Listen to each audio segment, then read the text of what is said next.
Oh, Recorded May 13th, 2024. Please keep your hands off the red button, Brody. How are you doing, I Rob? Did he do it know. again? I No, did we're it still 2 live. weeks ago. I felt so bad. I had to go and where's my eyes go to the first red button and no. Isn't that where the leave button is in Teams? Maybe that's what does it. Yeah, let me look at that. I There's think gotta be that's a I think that's reason. why. I Be a reason think why it's the you do fifth that. time now I've done this, so I will take all of your criticism. That's fair. Fifth? I think it's you're just a practical joker. You just love to you Honestly, I laugh don't and mean to laugh. do it. You don't have to over apologize. It's only 3 times. Oh, Not I 5. counted 5, so if you're counting 3, then I'm doing better than I thought I did. Here, let's open this up. I think it's the red button in Teams. That's why. Let's see. Yeah. So, That is. Yeah. red means stop normally. Yeah. Green means go, And Brody. it Well, I says, mean, and then you know it's a I'm just gonna stop. alt F4. If I need to leave the stream early, I'll just alt it. Yeah, it is. It's the top right leave. That's why. In Teams, it's the top right. It's the leave button. That's what gets me. It's the same leave. area where you leave a call. Yeah. But Team doesn't have the thing that says in stream. Yeah. Isn't there a song, like a country song, like know. you're always leaving or something like that? Yeah. And How a you guys dialogue doing, man? box comes up. And it's like, are you sure you want to do this? I'm like, yes, yes, yes, yes, yes. Let's go. Yes, I need to go now. Yeah. Yeah. It's usually Stop asking. it's usually bathroom related, right? No, I have a lot of fiber in my diet now, Rod. I'm doing just great. good. Things are great. Good. Wow. The Thanks show for is just asking. totally degrading until Everybody out there, make sure you eat a lot of fiber. It's good for you. it's Take good care of for your you. guts. Like ocean spray. How you guys doing, man?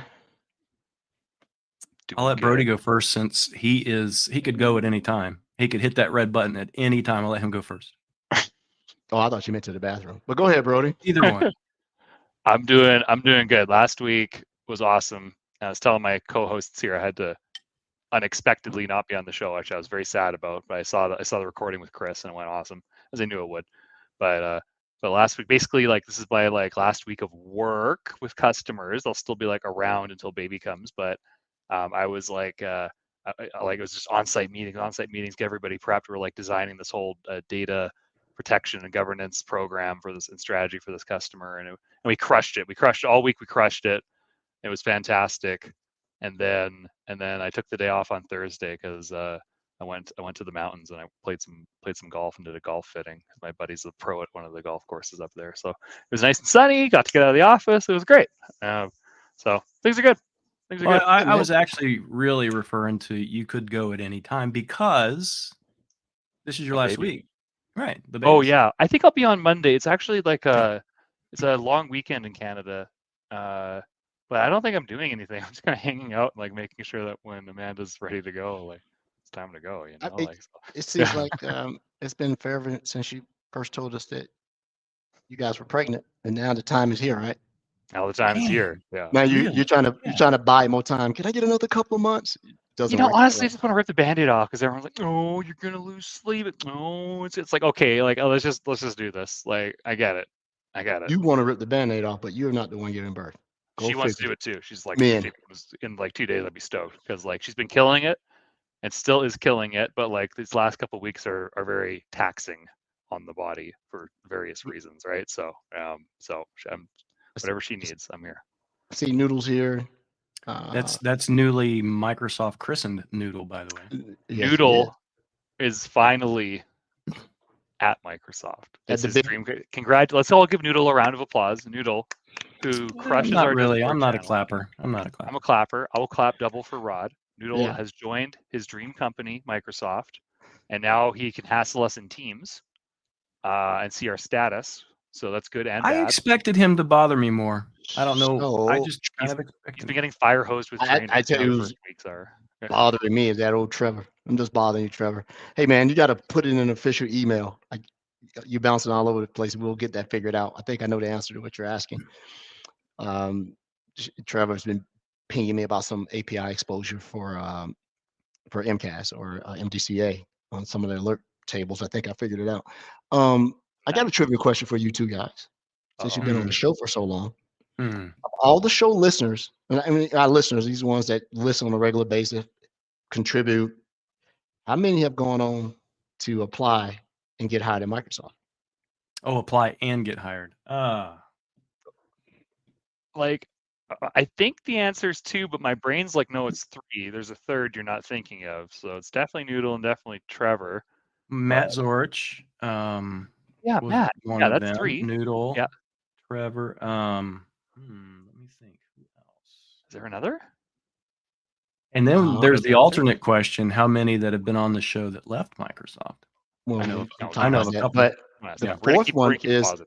the fourth one is the one that we first took on as sort of a mentee of the show, Asia in London. Yeah. Oh, right. Oh, cool. Okay. He's doing well. Yeah. Perfect. So, everybody pinged me, hey, I'm at the big house now. So Zord came on, and so the answer is 4. Because I actually went back through all the shows and everybody that's on the Discord channel and all that stuff, right? And good stuff, man. So great stuff. Brody didn't do anything last week. Ryan, what did you break? Everything last week. Well, other than getting rust poisoning last week, there's a story there, right? I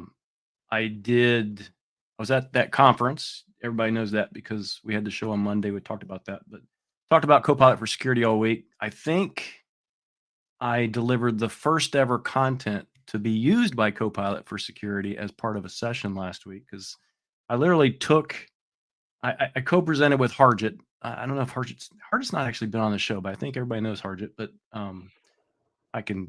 we can talk about him later. We co-presented on something. He had a session that was like just link heavy, and a lot of times in sessions, people are like trying to take pictures of the screens and stuff because there's so many links and resources, and I hate those myself. So what I ended up doing was dumping the PowerPoint to a file that could be ingested in Copilot for Security, show people how to use the file upload feature, and then you could just search the session deck for all the links instead of having to take screen captures. So I thought that was kind of interesting. However, and the product manager of that saw that I was doing that, and she reached out and said, man, that's a really good use case. We're going to have to think about that. But the rust poisoning, huh? Go ahead. I was going to tell you about the rust poisoning because I don't want to just leave that hanging. The hotel that I was at, the Radisson Blu, and I'm just going to say it publicly because they apologized, but they didn't give me any discount or anything.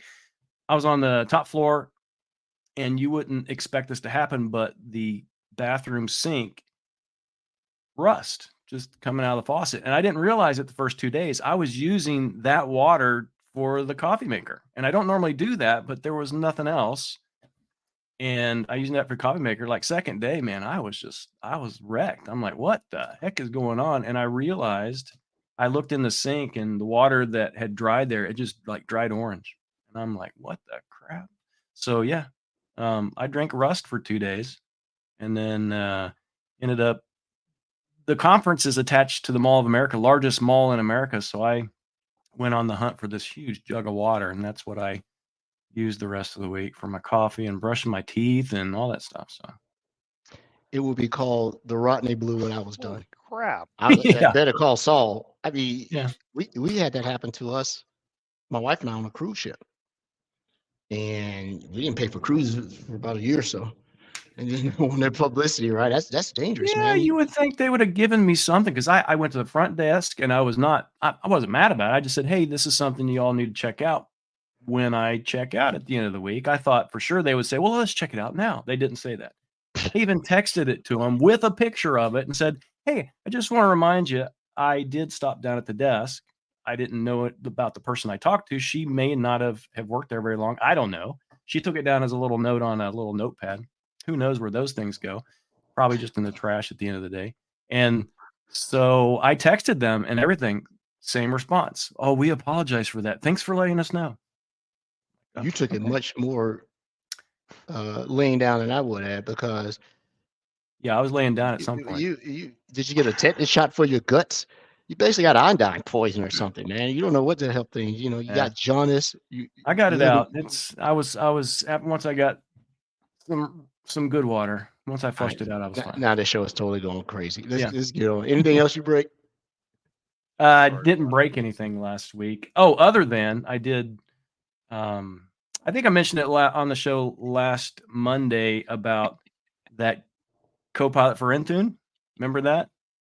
And I said, there's no such thing. And so I talked to the product team and they had to change the slides for the rest of the week because it is Copilot in Intune powered by Copilot for security. There is no such thing as Copilot for Intune. There, yeah. It's Glad we got that straightened out. It sounds splitting very hairs, right? straightforward. There you go. Yeah. Hey, so last week, let me share my screen. I was talking about something inside the Defender portal, and I was trying to lab something out, and thought Frank was in my lab breaking stuff again, and I thought it was really cool, and started reading up on it, and I couldn't find it in time. But I actually found two things I want our listeners to see for those that are on YouTube. So let me present, share screen, window here. So inside the Defender, what screen are you guys seeing? Are you seeing my Defender screen? Defender XDR, yeah. Critical asset management. So this is what I was talking about, the critical asset management here, where you can go and have classifications around what you consider HVTs, or high value targets, or high assets, right? And I'm used to doing this in Defender with identities, right? Your CEOs, things along that line, and then maybe their particular devices that they work on.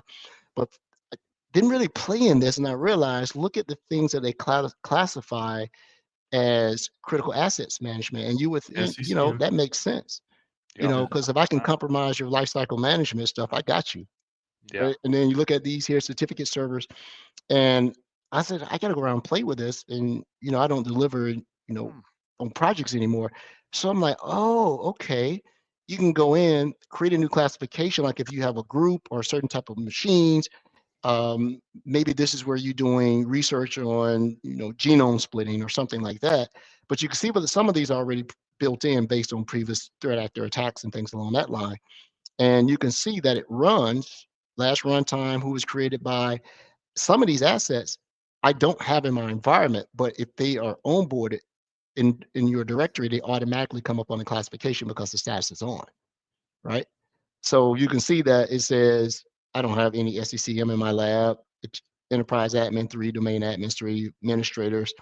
You know, this is pretty much my lab, and I'm multi-tenanted here, power users and stuff. And I noticed that when I was playing around with MDE, any of those groups you put in there, you can add these in here too. So VMware Center, you see I don't have anything. That's pretty cool. That's beyond cool. That is extremely important. It's showing all of the key admin roles for on-prem in Active Directory, and it's also showing the key roles for cloud-based assets, and then it's also showing servers and like groupings of assets that are extremely important, or tiers. You call them high-value assets, tier 0, right? Or tier 1A, like kind of stuff. That's really cool. I didn't know that was a thing. I'm gonna. And the cool part about this is I figured out how to put an alert in that if the number is deprecated or decrease or increase, I know. So if all of a sudden I'm starting seeing domain controllers when I have a distinct number of domain controllers and or enterprise admin go up, this is another thing. Like, why did that go up? Right? That could be a DC sync attack. Someone's putting in a row domain controller. So that's one thing I wanted to show. I'm going to play around a little bit more. The lab is finally up and running real strong now. Thanks again, Trevor, for helping me with that VMware stuff. Number 2, we're talking about exposure management, but there was a announcement about a new initiative added to it called the Zero Trust Foundational. And so as you go through this, I think they say they announced it at RSA for public preview. I was like, oh, this is cool, because you hear this whole thing about zero trust, and everybody, it's a buzzword. Some people think it's a product that we sell. It's not. It's an initiative. It's a framework. But now, as you're consuming Microsoft products, you can go in and look at, give me something to sort of gamify or pivot against to see exactly how I'm doing. So I think in my lab, for the most part, you know, to get a 69 when I didn't really purposely go do any of this stuff, probably Frank's in here because he's doing stuff for his JTAs. But when you look at this ransomware protection, I got a 62. Identity, probably because Brody's an identity guy. I take his, you know, expertise and I add it here, and you can see some of the workloads I have. No data and internal extract. This here, I don't know if it's because I'm not using it or enable something, Endpoint security 59 could be better. Critical asset match protection, that's here where it pivots over to the other thing. Cloud security, I got an 88, and I got some workloads, but we generally turn them up and down as we don't need them in the lab, right? So what I'm also going to look at and make a suggestion is, where are your initiatives around Copilot and SEU and I think someone consuming that, and are you using this Copilot in an ethical way, or not ethical way, but efficient way and secure way, responsible. Yeah, there you go. Because in cloud app security, MDCA, it's like 500 AI apps that it can detect now. 500 AI applications that your user can just download because they're SaaS applications, right? And I tested that by signing up for a new generative AI product called Perplexity. You probably used it before, Rod. Yeah. Yeah, it's actually pretty good. You get to choose your large language models. I like it. It is, but it's blocked by default on Microsoft managed. It surely is, because it seems to be crawling and scraping. Yep. You know, if you go through it, it doesn't list Microsoft as one of his large language models, but he does list ChatGPT and a bunch of others, right?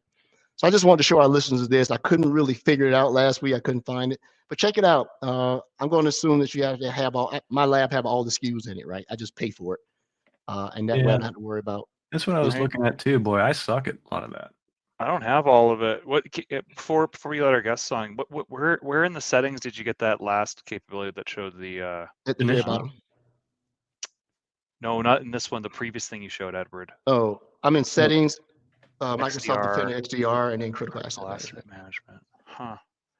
More and more my E5 Visual Studio Developer E5 account is getting more and more annoying, as I'm trying to do insider risk management, adaptive protection, which is super cool for a customer, and it's like, you need compliance E5. I'm like, oh no, not this again. Pay for you need E10.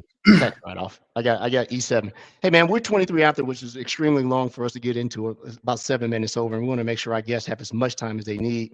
So we have a friend of the show. He's been on before, Mr. Drew Nichols, and we also have his partner in crime, my partner in crime too. I guess we are still GBB peers, Mary. And if you want to talk about cross-cloud security, you're not going to find the better two here. These two individuals get it, right? Especially around CNAP. And I like listening to their stuff. And I was in some CNAP thing the other day. It's pretty good. Drew, welcome back.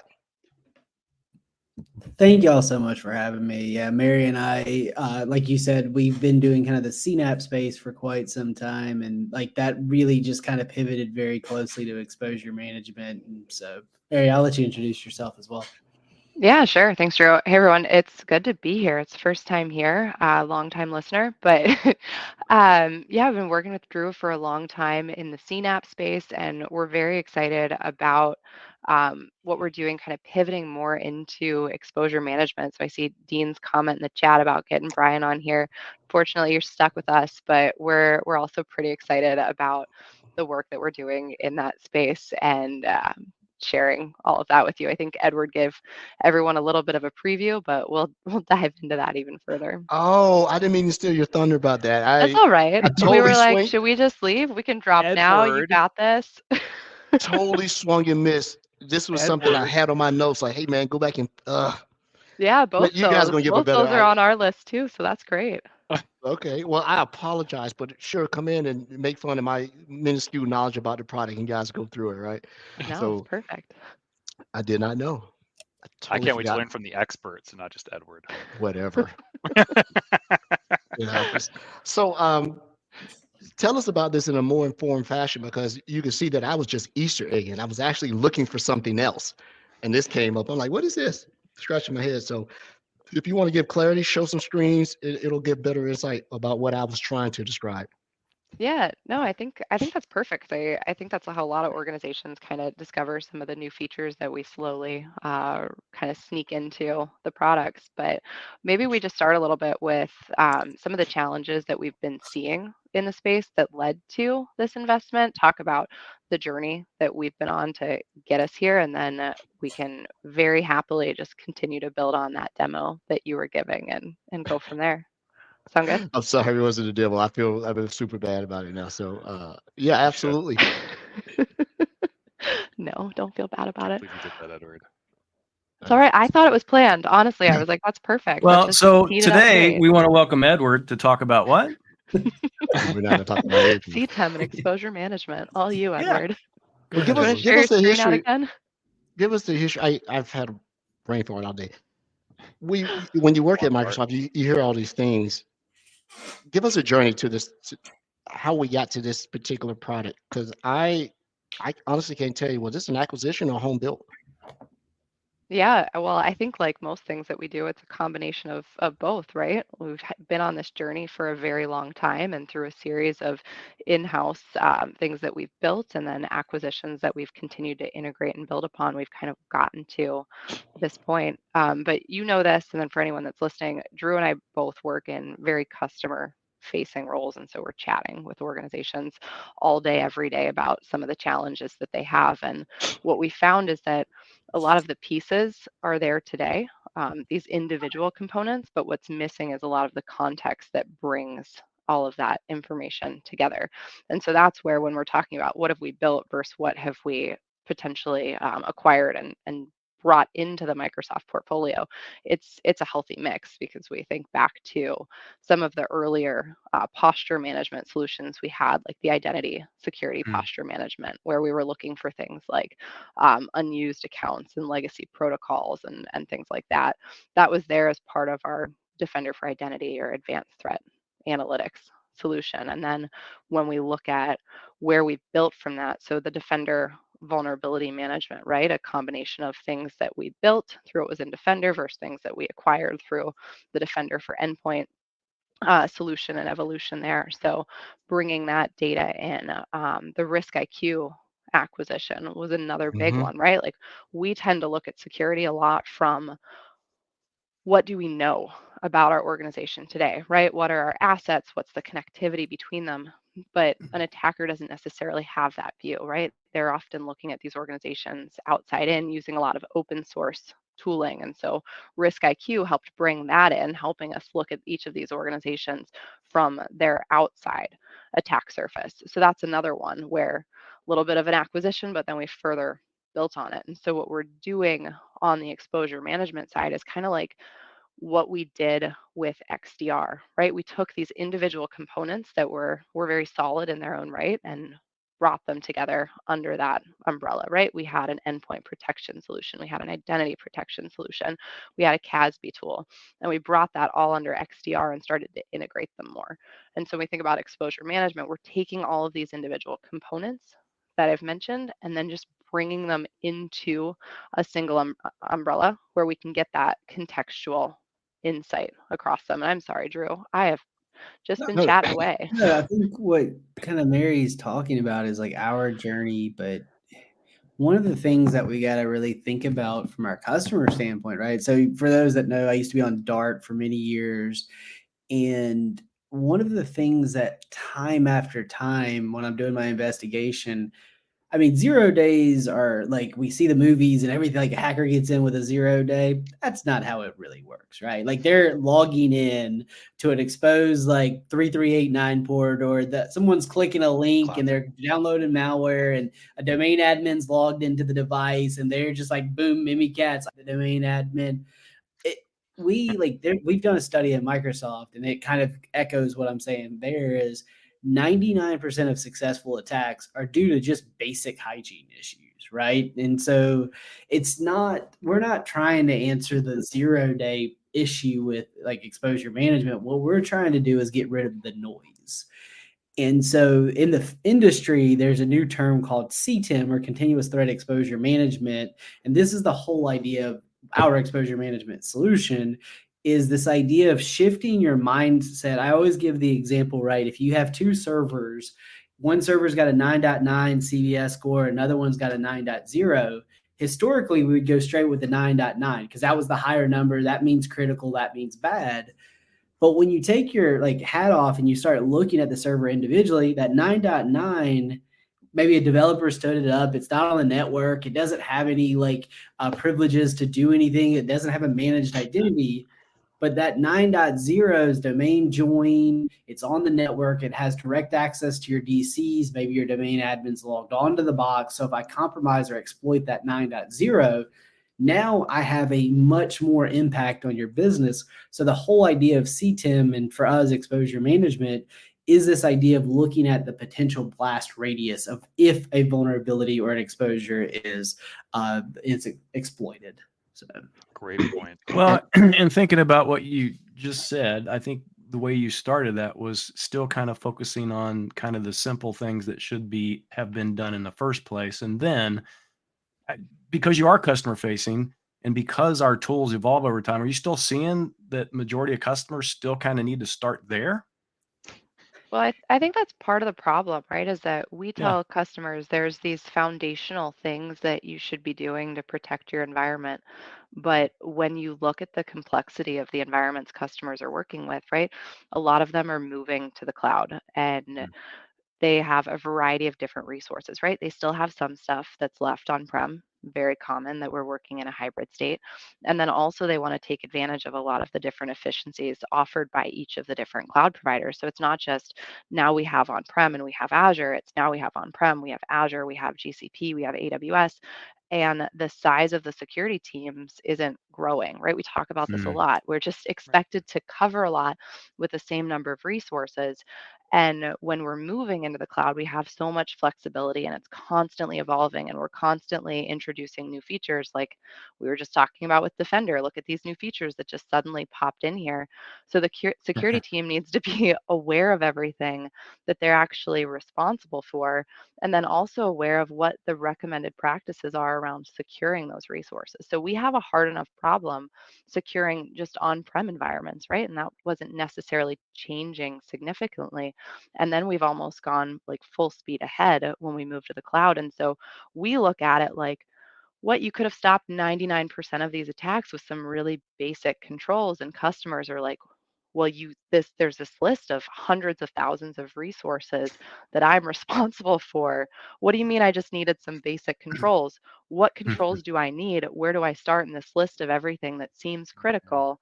But if we're treating every single recommendation like it's critical, we're effectively not prioritizing a single thing. So I Right. think If that's everything's the critical, cycle that nothing's we're stuck critical. in. Exactly. If everything's important, that's important. Let me ask another question around that. So, as I open mouth and sort of put it, beginning of the show, is the what was the first thing of the show? The critical asset management. critical is that also part of the exposure management? So that's actually kind of the foundation of it, is that if we take our like lens off of like CVS score and really turn our focus to where are our critical assets? That's why, like why this kind of branched off from the Defender CSPM or the CNAP is if you're familiar with like Defender for cloud security posture management, one of the driving things on the criticality based was like if sensitive data was at risk. So a lateral path movement that would allow you to access sensitive data. We're taking those same attack paths, but we're also bringing in things into the critical asset management like domain controllers, domain admins, workstations. And so we're taking those critical asset management and we're mapping all of the potential risk and the attack paths to those critical assets. So now I can start prioritizing my remediation. Like Mary said, if all I keep seeing is critical, and I don't have any context of like if it's actually exploited, what could happen. And so that's what we're trying to answer is like, here are the things that if this is exploited or this exposure is taken advantage of, your DCs are at risk, your sensitive accounts are at risk, your sensitive data is at risk. And one of the concepts that we came up with is this idea of choke points. So if you think of a choke point, maybe it is a single resource that could affect 9 different critical assets. So if I just remediate that one choke point, I've eliminated those 9 different paths. So it's also prioritizing based on what could have the biggest help or impact to my organization by remediating. And I think that kind of sums up too. Sorry, Brody, I saw your hand come up and I started just chatting right over you really You're killing quickly. it. Keep going, Mary. I think what Drew said kind of sums up very nicely the paradigm shift that we're in from vulnerability management, where we're prioritizing based on like the threat type and the severity. And the difference when we move to that CTEM model is it's not just about the type and the severity, it's about the context around those recommendations and how we focus the remediation strategy itself around the recommendations that are going to have the biggest impact to our particular business and our assets. It seems to me that this is a long response to the criticism around. Oh, I'm sorry, bro. You have your hand up? I swear. It's okay, man. It's okay. It's okay. We're just all ragging I don't on see you the little today. hand and teams go up, right? No, So I'm sort of. yeah, I know. I I'm didn't want to Go ahead, bro. interrupt. My bad. Yeah, I was being a polite Canadian guy. Super quick, because I'm sure you had something really smart to say. What I'm seeing here also is a pattern of Microsoft making it more obvious to customers who may not have that in-depth knowledge to understand what those critical assets are and what you need to be focusing on. This is another example of that. So Drew, you used to be in Dart. I worked on my first CR. So Dart came in, right? I worked with those guys. CR. I got exposed to like how we execute on tier 0, how we protect tier 0 assets, identities, same deal. And the customer just has no idea, right? Because nobody stopped to tell them like, oh, hey, all of these, previously Azure AD, now Entra ID admin roles, these are critical. You need to lock these down. Not anybody can have these, but they don't know that because out of the box, it doesn't tell you that. And then what did I see come from Entra ID? I saw privileged account, that new preview feature where it's like calling out privileged accounts that you need to be aware of. And now I'm seeing it here with this exposure management capability. You're like, hey, by the way, just out of the box, these are your critical assets that you need to be looking at, right? We're talking accounts on-prem, we're talking cloud assets as well. I like that Microsoft's making it more obvious, or giving customers the tools they need to like get the journey going without having to have expert consultants come in or someone with that background information, because you shouldn't have to wait for a reactive compromise situation before you actually learn about these things. Ideally, you want to learn about it beforehand, right? Protect yourself. Yeah, and I think I'm a little bit more sensitive to it, attempting to pass the GCFA. And when you look at forensics, you look at what things could have been done in preparation for this, because I think I said on the show a few times back, when you get Dart in and you get Mandarin and you get whomever else, how many hours are they burning because you're not properly, staged for an investigation and an incident response?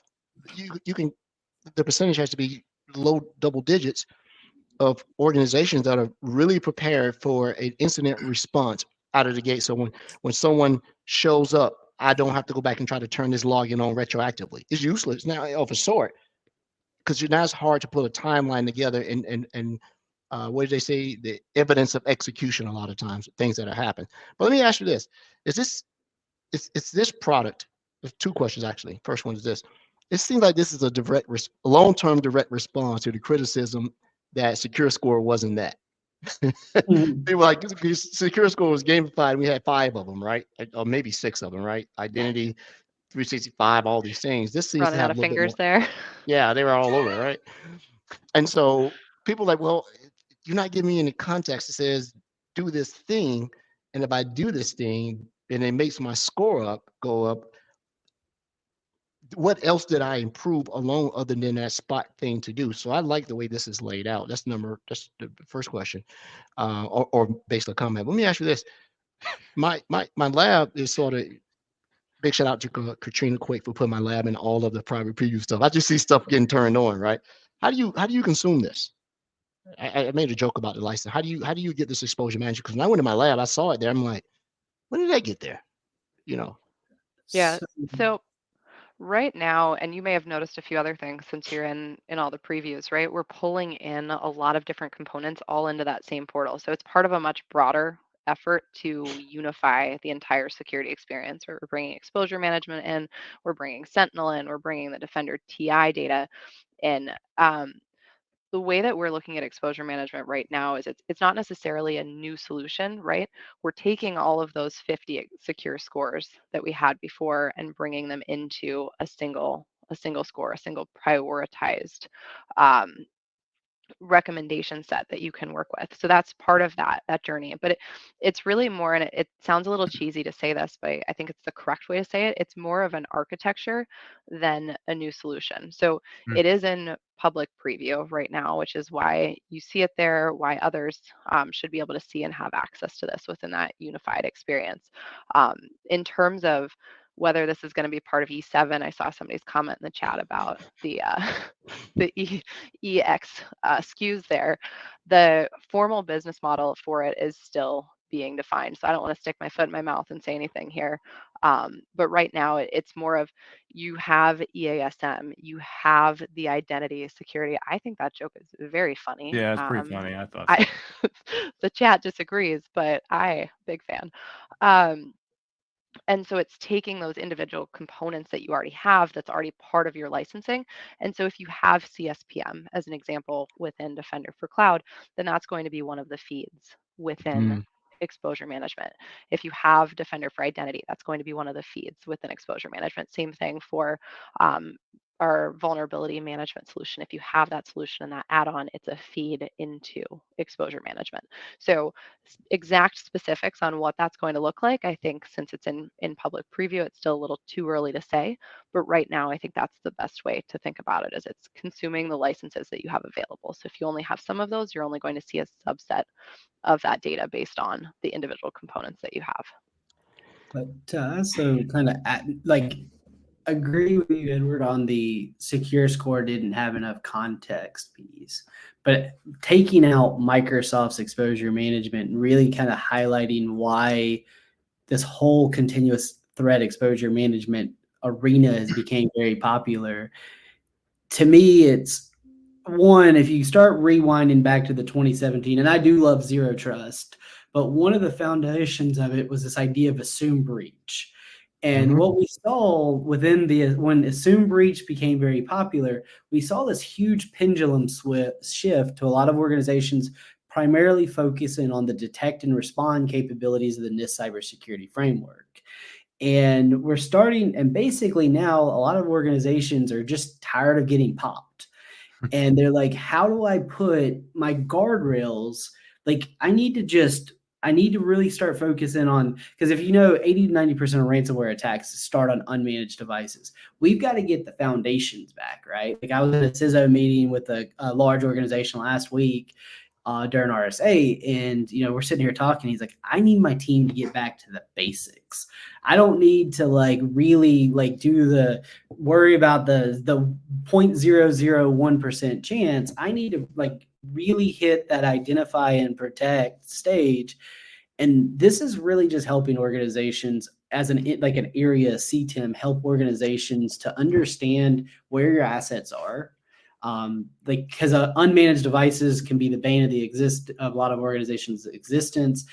Where are your cloud resources? That's the big thing. Defender CSPM helped a lot of organizations with is, here are your assets, and here they're at risk. And because a lot of customers just don't know where these are, we start talking, and as we get even more and more into mergers and acquisitions, you start having multiple environments merged together. And so this organization that I just purchased has this vulnerability, and this other organization has this vulnerability, and they're all on our network now. And so it's really just helping organizations just really prioritize. And most studies show only about 13% of vulnerabilities are actually remediated. So if I go back to that 99% and 9.9 versus 9.0, only one of them is going to get remediated. And if I keep chasing my tail on the ones that really wouldn't have a huge impact, I'm just putting myself further and further behind. Well, and that I think that hits the right point, because I've always kind of gotten the sense from customers, I've always believed that the secure score was a distraction because people were more focused on the low-hanging fruit. Let's change the score real quick, and all of the other more critical things were happening behind them. So yeah. And you're right, because it's not an easy job to go in, and you have the technical thing, but the hardest thing is prioritization. Because if you stop to kick rocks at every barking dog, you'll never get down the road, right? Yeah. And it seems like secure score was always barking about something, and the low hanging fruit, marginally increase something, and it probably did provide value. But when you would change something and the score would go down, you scratch your head, or you make no changes and the score would go up. And so now you're looking at who did what, and it could be something as simple as, well, my score went down because of we added all these whatever licenses, and then we didn't turn the controls on, or we deprecated some licenses to E3 or whatever it may be. I saw some strange situations, but this is actually pretty good. But my other question is, is even though it's all here, there's a lot in our Defender portal, right? There's a lot in here, and how is that the reason that the CTM, you said, continuous threat exposure management? Yeah, there you go. How is it that if you have all these things, is there still prioritization in here? Because if I get to set my initiatives, I know it's a lot of customer approval and prioritization that's necessary, but does Microsoft make any best recommendations or best practices suggestions in here, or you look at it yourself and go, hey, you figure it out, we just told you what you need to do? Or can I pin it to something and then gives me a checklist of where to get started? Yeah, I can go ahead and share my screen and kind of add into some let me see. Yeah, it's sort of funny trying to use this one, right? You could Don't hit any red buttons. That's all I did. I don't think Drew they can exits end the meeting. All right, are y'all seeing my screen? Hit the little present down at the bottom, and then I can push it to the share screen. Little present, entire screen, and then pick your screen. And I think while we're sharing this out too, just to fill some space here, I think one of the things that's interesting you said about everything coming into the same portal. What I find interesting is when we're looking at incidents on the Sentinel side, one of the questions that I get from customers is, well, how do I stop something like this from happening in the future? And I think what's interesting is we can also see data that's coming in from some of those other solutions to say, we saw this incident, here's some recommendations to help you further lock down those resources so maybe you don't see things like that in the future. And so when everything's here in the same portal, we can also pivot directly from an incident where we see certain entities involved and go from that very reactive security model and shift much more to the proactive side without needing to leave that same environment. So I can take a look at the identities, the resources, and see what recommendations do I have around them? What's the criticality of those resources? So it lets me kind of do that end-to-end management of those resources, starting ideally before something happens. But if we do have to address it in the reactive state, after we've seen suspicious activity, going back and making sure that we can lock down that environment and then not have the same issue occur in the future. But Drew, this will be a lot easier to see. So go ahead. Well, people have been asking you for that single pane of glass air quotes for a while now, right? I know. Now we're loading it up. We're loading it up. I still drop the air quotes around it because we're getting there, and then they're going to realize that they never should have asked for a single pane of glass when they realized how much. Yeah, they're like, that this single is too pane. much in one spot. Can we separate these out? Yeah. the single pane of glass is Copilot for security. So, which is also available in the same portal. Yeah. So one of the things that kind of to your question, Edward, let me kind of start with just making sure everybody's familiar. So there's this idea of attack path. If something's exploited, I can look at it in a map. I'm going to pivot over just real quick to kind of show you a little bit better of a way. And I will get to exactly to your question in just a second. I just want to make sure that I kind of highlight. So an attack path is all around if something gets exploited, what's the next direction? And what's cool with this too is that we did introduce this with posture management in Defender for Cloud, but by moving it into exposure management, we can then extend it. So before we were focused very much on like common cloud resources, right? Your PaaS solutions, your IaaS solutions, but we can extend that further, bringing that entire attack path through all of the data we had feeding into XTR, and then also through the multi-cloud resources. So actually seeing something end to end, not just looking at it as your attack path for your cloud resources and then your attack path for some of your other identities and endpoints and SaaS services. Mm-hmm. So for example, I'm just going to start with one VM. So you kind of like the attack path, like I didn't show you this whole thing on the other one, but because I wanted to show from like an individual. Let's say I've got a VM that it says it's very critical and it's got a bunch of critical assets with it. So this VM has a ton of vulnerabilities. I can look at all of the vulnerabilities. I can look at the findings. I can look at the exposure of the machine. But from there, I can actually start looking at what can be done if I exploited that VM. So in this case, I can actually access an Azure database, or I can see that this account is on there and I can act as that user, and then I can see all of the assets that that account has access to as well. And so if I extract this out, explore connected assets, I kind of start seeing all of the graphs of all of the different ways that I could exploit this. So this is kind of the attack map. So it gives me an ability to start looking through, like this VM has a vulnerability. It's got a managed identity on this storage account. So I can move over to the storage account. It also has this identity associated that I could act as that user. So if I took that user's identity, I could get to like our GBB Sentinel instance. I can get to the Azure sensitive information. So this is all around mapping all of the potential threats if that machine was exploited. But what you were kind of asking, and this is where we start really getting into like mapping our environment. So you kind of mentioned the domain initiatives. I do think the domain initiatives are awesome. It's, how do I secure my environment against business email compromise? Or how do I secure and I'll come back to the ransomware one, but I actually personally really like the threat initiatives. So this is where you actually start mapping your environment against specific actor groups. So a lot of the organizations that I'm working with right now are very concerned with Octo Tempest, or most like cybersecurity folks call it scattered spider, but they are a very identity-focused adversarial group. And then some of the other organizations that I work with, much more in the critical infrastructure space, are very worried about like Volt Typhoon.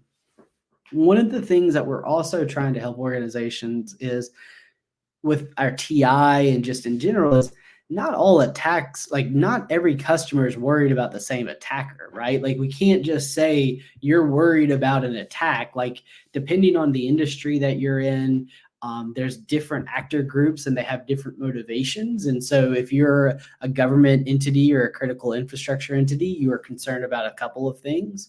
If you're a business that is more services focused, you're kind of more worried about the scattered spider type of attacks. And so it's also the customers getting to map their environment against the threats that are like in their environment. So we're going to just go back to the domain and go to ransomware protection. It's also really about so this is just an overall ransomware attack.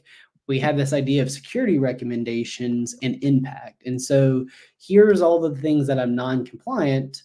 But what can I do that has low impact but would meet the most, remediate the most threats? And so, for example, I can just filter just by low impact. So, or I can do, because you can see here, like Azure backup should be enabled for virtual machines. Yes, everybody, if you're protected against ransomware, you should have it like cold storage backup. But that doesn't impact very much. But you can see things like attack surface reduction rules will have more in user impact. So you can also prioritize it based on the user and the deployment impact. It makes sense. It definitely Very cool.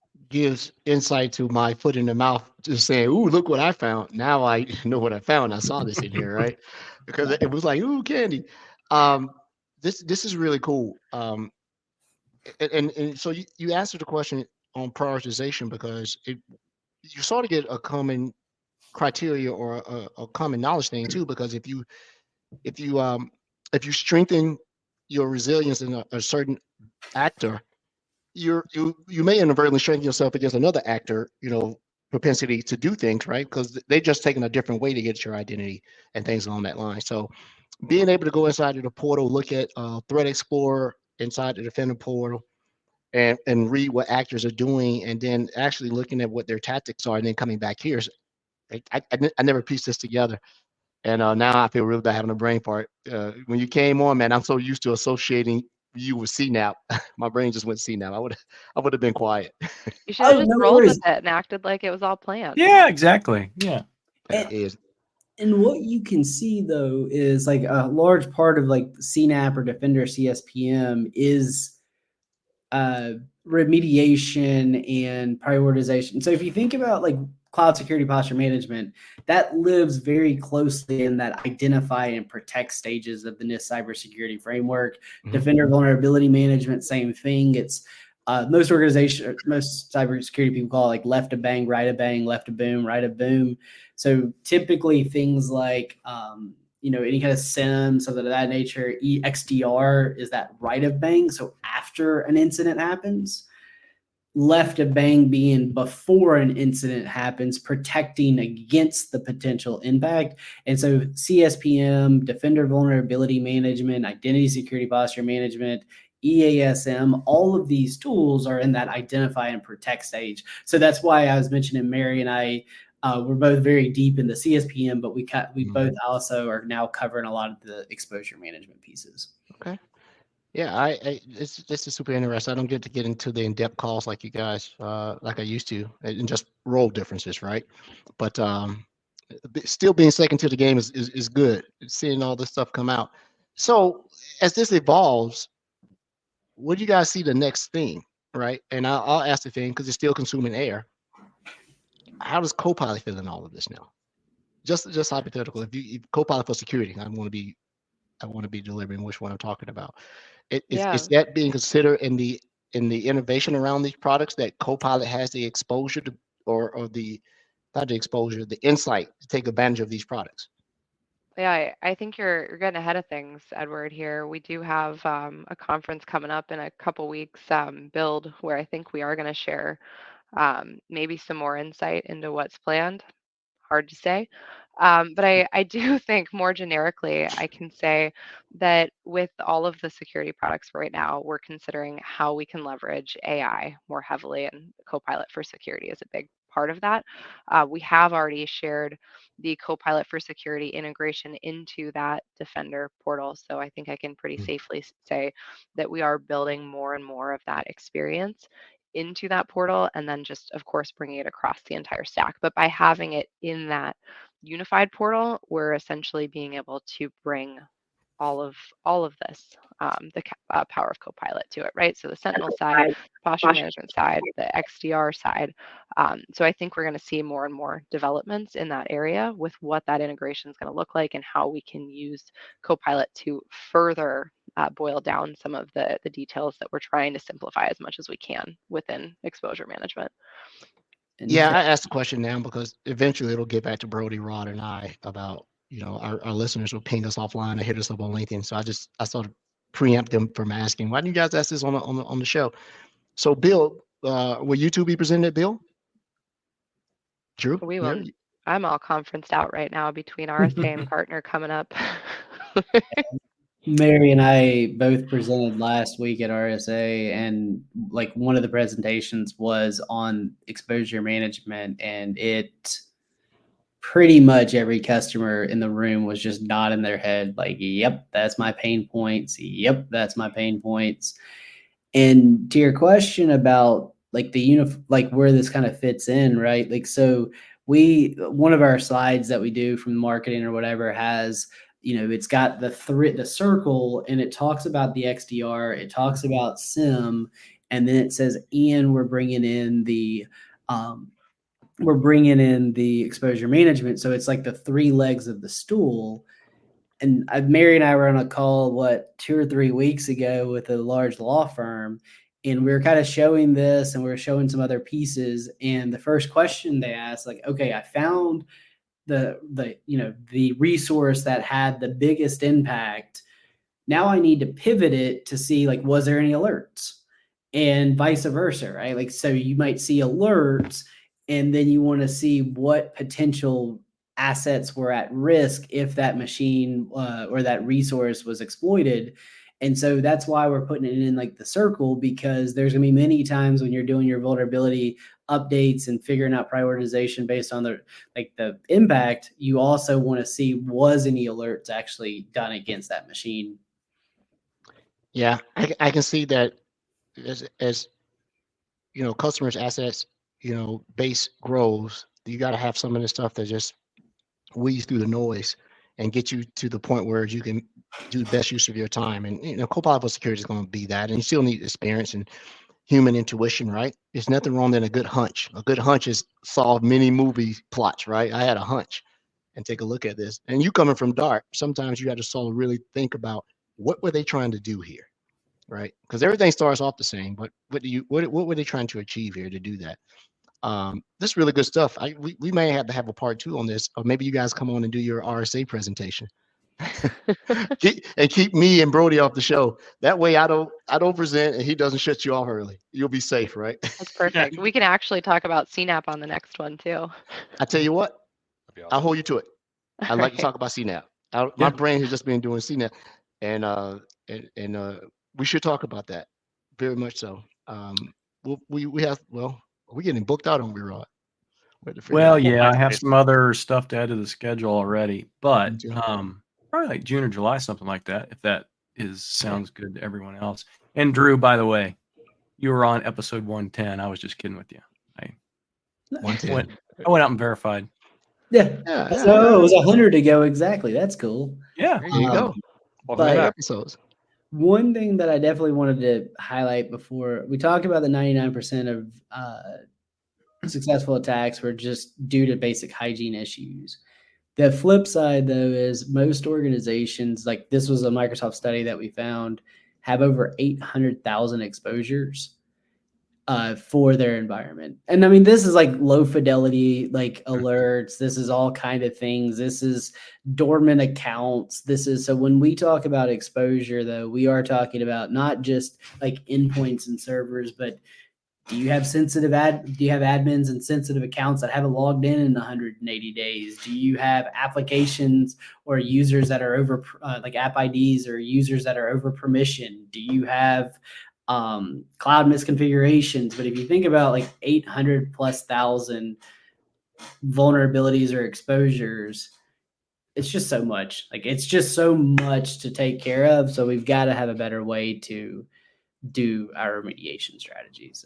Well, yeah, it's you give a great point that what you see in the movies is not reality about the 0 days and instant exploitation of that by these super world hackers, right? Mr. Robot. But I'm writing a presentation for our ISA here meeting, and everyone is vulnerable, no matter what tools. You can put any tool set you want. What you have to do is make the randomness of your vulnerability so great, that the chances are reduced by doing enough of the right things and enough tripwires. For instance, if you're coming back into, from the International Space Station, you don't just get to arbitrarily choose your entry point. So think about your environment spinning like that. You're always going to be vulnerable, but it's where that person is shooting at the time and whether you'll get it or not, right? So what you're trying to do as a customer, if you got a planet that has 19 re-entry points, consider those methods of exposure. Your percentage of being exposed, no matter what the rotation is going to be that. But if I take it down to 18 and then 17 and then 10, there you go. Now the actor goes somewhere else. Unless you've already been compromised, you don't know, right? They're just finding a way back home, C2, and you're out.